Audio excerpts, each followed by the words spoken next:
So the first thing to talk right off the bat about the weapons in the game is that both Leon and Claire have their own unique set of them. Leon has the shotgun while Claire has the grenade launcher. Leon gets the flamethrower while Claire gets the spark shot. Leon gets the magnum while Claire gets the submachine gun. Most of the game's weapons are upgradable aside from a few handguns. If you're super good at the game and you get like the S plus and S rankings, you can unlock infinite versions of some of those weapons. Like you can get infinite rocket launcher if you S plus hardcore with Leon.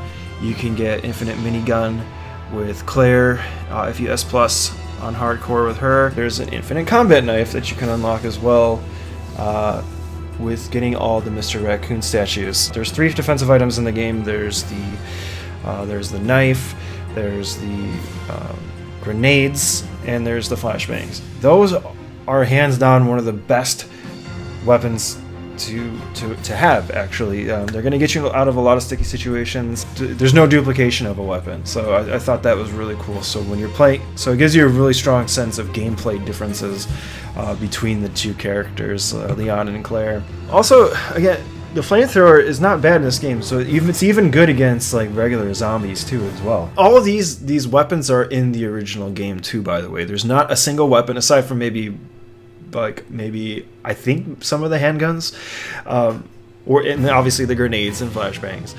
They're all in the original game, which I thought was really cool, including the spark shot. In this game, the spark shot is a lot different. It's like Claire's answer to high DPS. Overall, I'm very happy with the weapons in this game. They're very varied. They're all taken from the original, except for maybe a few handguns or so. But like, they even brought back the old school like rocket launcher, and then the minigun is in there, and even the quick draw army with the six shooter for Claire. So I thought that was super sick. I really thought that was really cool. Claire has the Elsa Walker from Resident Evil 1.5 costume. So if you remember back the very first like screenshots and game that we got to see for the original Resident Evil 2 that got scrapped made its way into the game as Elsa Walker, and there's even the shooting range too. They also brought back the bathroom, or they installed a bathroom this time into the RPG. The fact that you can actually download for free the 1998 costume. So if you wanted to go through the game as Leon and Claire in their like polygonal forms from the 1998 version, you can fucking do that, and it's so hilarious to watch the cutscenes. Kudos to you, Capcom, for doing that. That was really sweet. Keys, which I thought was pretty cool with the little animation. Whenever you are prompted to use one of your key items, it changes focus on the screen to where you could see like a close-up of this thing. If it's not just like a button you have to press or a door you have to open, which, speaking of that, the doors in this game, the door loading screens are gone. So that old school charm of going through the doors is gone. But whatever. Now the puzzles in this game I thought were pretty cool. Some are lame, like the ones where you have to hit the switches. When you control Sherry, she has the puzzle with the block puzzle where you have to match the shapes. If you're trying to speedrun the game, it fucking sucks. I'm sure there's a trick to it, but that one's actually pretty hard, just matching the shapes together. There's the green ooze puzzle in the laboratory. The plug circuits to unlock the door, in order to get the badge to unlock the garage door. They reminded me, it's like Bioshock. Like if you guys remember, if you ever played Bioshock before, that's what that puzzle is like. There's the signal device in the lab, which is so to turn on the lights in the laboratory. You turn the knobs like the signal to get it right, and then plug it in by the right frequency, like the name, like Earth. All in all, they had puzzles in the game, which I think were cool. So I'm glad that they did that. The police station, like in terms of the way how it relates to the original, is pretty spot on. And I gotta say, they did a great job with making the environments stay true to the original. The remake added in something that we didn't see in the original, which was the underground facility. There is no factory in Resident Evil 2 Remake. No official factory. It goes straight from the sewers with the trolley right to the laboratory. So my theory on the underground facility is that that's essentially the factory. There's also the sewers. Sewers are way different in this one. I kind of feel that like once after you get through the police station, that's when the game really started taking liberties. Let's talk about the alligator. I forgot to talk about that. I guess it's not really a boss per se, which is why I didn't put it in the boss section, but it is a little quick event that's unique to Leon. You can't find it in Claire's scenario. That was kept in the remake, which at first there were rumors saying that they weren't going to add that in there. I guess because they didn't know how to incorporate it and make it believable in a modern day setting. But they left it in there for Leon's scenario, and good on them for it. It was just a nice little action sequence that you could die in. So bravo. Laboratory is where everything just changes. It's all completely different. There's even a cafeteria where you can buy burgers, and there's coffee for sale, and even scrambled eggs. So if you like food, which I know I do, stop at the cafeteria. I really enjoyed the lab. It was very modern looking.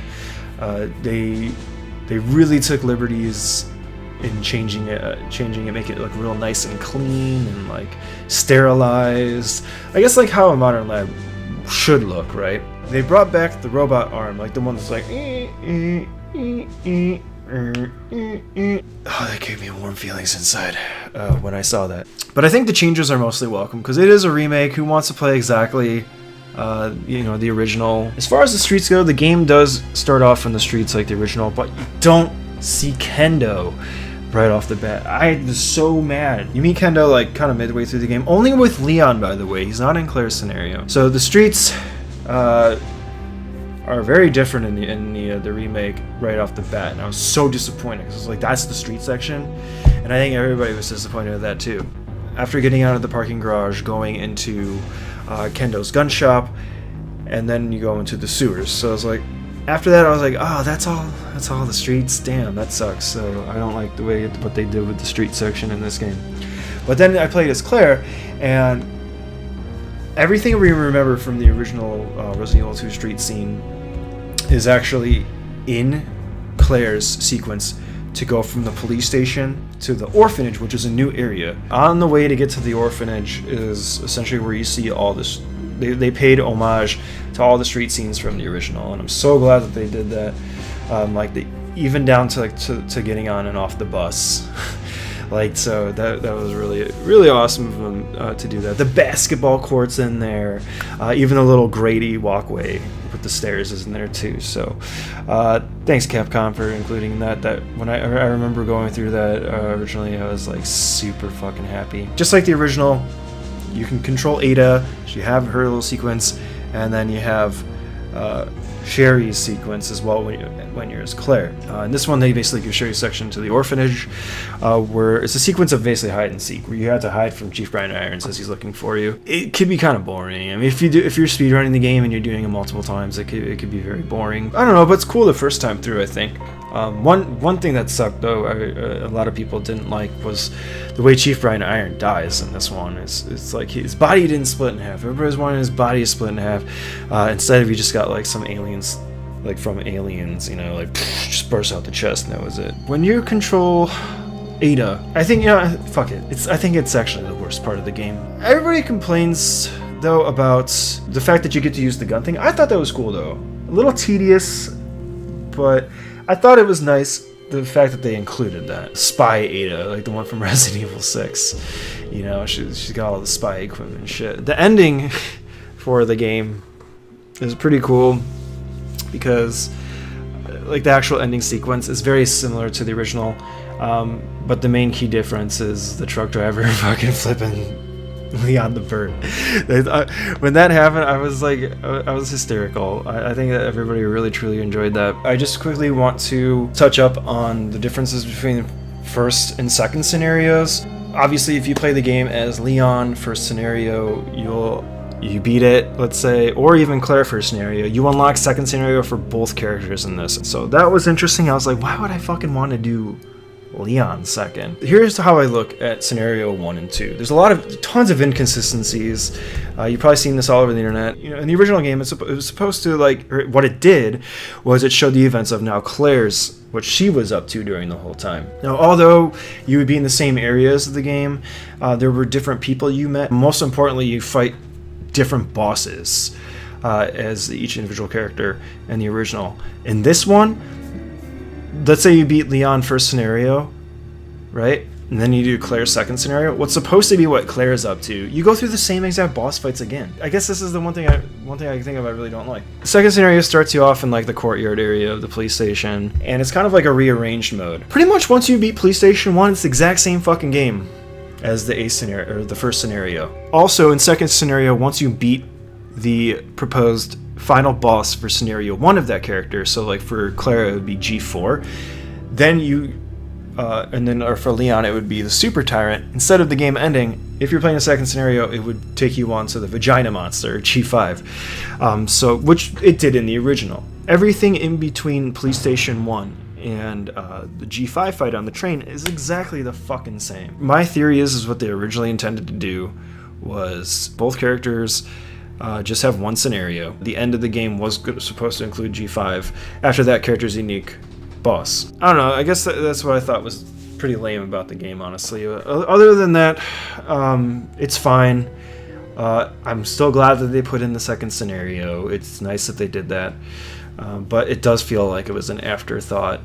So something I almost forgot to talk about was just getting into more detail about the difficulties of the game. There's obviously assisted, which nobody fucking plays unless you're trying to go for like records, like don't use a healing item. The other one is standard, which includes autosaves, and you can also use the typewriter. The typewriter is back for saving the game. And then there's hardcore, which is the hardest difficulty of the game. In this one, there are no autosaves at all, and you need ink ribbons. So they actually brought the ink ribbons back specifically for hardcore mode, so I thought that was cool. And also another thing hardcore does is just add, it makes the enemies stronger to kill and easier to kill you. If you're looking like to get the best challenge out of it, you're gonna want to do hardcore. But standard is just kind of like if you're just looking for like a regular playthrough of the game, and assisted is if like you're just straight up like you're just bad at video games, I guess. Sorry to all you guys that actually did assisted, you're bad at video games. No, I'm just kidding. So the game has really good replayability. Not only can, like once you beat the game, you get like a ranking system, but it also keeps track of how many times you saved it and how fast you beat it. So if you just want to keep, trying to get a better time, beat it in less saves, there's like a nice screen where not only can you unlock infinite weapons that I discussed earlier, but other things that you could do is try to unlock all the achievements with replayability, like all the records. You can unlock extra game modes like Hunkin' Tofu. You can also unlock character models or models of like weapons and bosses and enemies. There's also artwork that you can unlock as well. So being able to unlock all these things is a great way to add replay to the game. So like getting a better rank, speedrunning the game. Hunkin' Tofu is really awesome. It's just, I did think it was harder in the original one, but I changed my mind since then. I think this one might be a little bit harder. This game has a lot to offer in terms of replayability. Almost infinite replayability. Like I can see myself coming back to this game like many times. The game is so good, and like there's so much to offer. The controls are great. Like when you start to really play it like a lot, like I have, you start to learn more and more about the game and how to get through it better.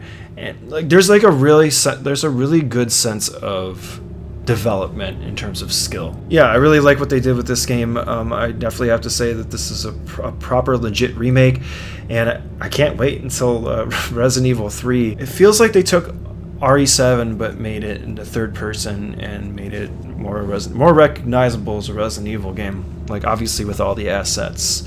So they which is fucking phenomenal. It makes me want to go back to RE7 but in third person. I wish you could do that now. Thumbs up to Resident Evil 2 Remake. I'm a huge fan of the Resident Evil series. I'm a huge fan of Resident Evil 2, the original. I speedran it on the channel even. All you guys know how big of a nerd I am at Resident Evil. Super happy with it. I really like the way it turned out. Keep it up, Capcom. I don't know like what to give this as far as a rating goes. On a scale from 1 to 10, listen, you know what? 8.7. I feel good at 8.7. It's like kind of like right in between 8.5 at 9. It's not perfect. It's definitely not a perfect game. It's one of my favorite games of all time right now. Actually, it's probably my favorite game as of right now. That'll probably change. If you don't have this game and you were thinking about getting it, I would totally recommend getting it. I know this review is a little late.